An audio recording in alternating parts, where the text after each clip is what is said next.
Рахымжан ағамен театр труппасының соңғы шыққан сапары Түркияда.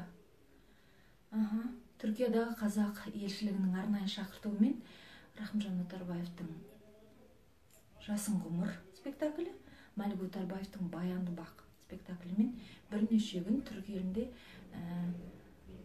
қазақ тілінде өнер көрсетіп қайттық.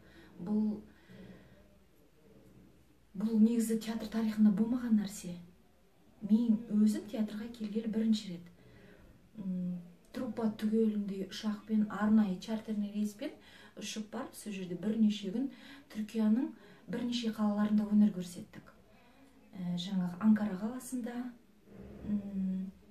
Афшин қаласында, Маладияда бірнеше рет өнер көрсетіп қайттық. Есімізде қалғаны, кейін енді ол кісі ортамыздан кеткеннен кейін есімізге алып отырамыз ғой. Соңғы кезде ол кісі ерекше көңілді, ерекше жаңа жастардың ортасында көп болуға тырысатын, өзінің ойымен, ақыл кеңесімен бөлісуге тырысатын. Бұрында да солай болды ғой, ақылын аяп қалған емес.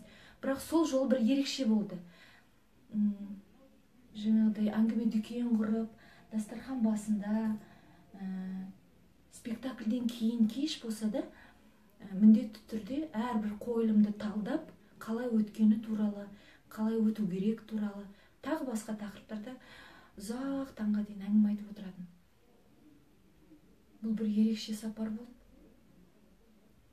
Бір және таңғалғанымыз, ол тек өз жұртымызда, өз елімізде ғана емес, жаңа шет елдегі беделі, жаңағы түркі халқы алақанына сап, ерекше құрметпен қарап, ерекше құрметтеп, иығына шапан жауып, бар қазақилықты бізде жасадық, ол адамдардан да сондай бір көңіл күйді сезіндік.